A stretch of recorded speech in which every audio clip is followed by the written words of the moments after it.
ल है गाइज यो अलिकति पढेर पनि देखौँ है यो बुक कस्तो रहेछ भनेर, यो फ्ल्यास कार्ड कस्तो छ भनेर। योदेखि स्टार्ट गरौँ है। यतातिर खान्जी छ, खान्जीको तल इङ्ग्लिसमा मिनिङ पनि लेखेको रहेछ।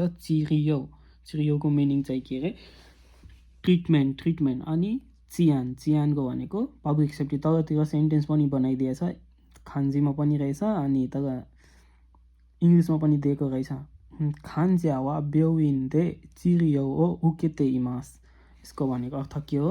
The patient is receiving treatment in the hospital. अनि अर्कोतिर देखाउँ के छ।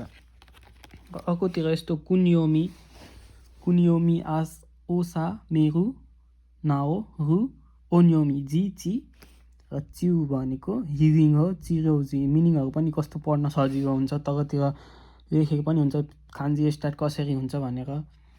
अर्को देखौँ के छ। सेइसिन रहेछ अनि अर्को रहेछ सेइदो अनि तलतिर फेरि सेन्टेन्स बनाइएको रहेछ र तल यहाँ फिगरमा देखाएको छ। एकदम राम्रो हुन्छ यो फ्ल्यास कार्ड, जानी पढ्न पनि सजिलो भयो। यस्तै गरी अर्को पनि फ्ल्यास कार्ड हेरौँ। यो N2 को थियो अनि अर्को रहेछ N3 को। N3 पनि पढ्न सजिलो होस्।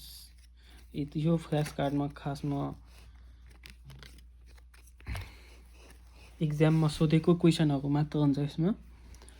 यतातिर खान्जी अनि अर्कोतिर यसो खान्जीको मतलब के हो, के को खान्जी हो यो युमेईको। अब चेक गरौँ युमेई सही छ कि छैन। युमेई सही छ। अनि अर्कोतिर पनि खान्जी दिएछ, यो पनि अलिक इम्पोर्टेन्ट रहेछ, धेरैपल्ट सोधेछ यो क्वेसन। अनि अर्कोतिर मारुईको खान्जी हो। मारुई भनेको के हो? राउन्ड हो।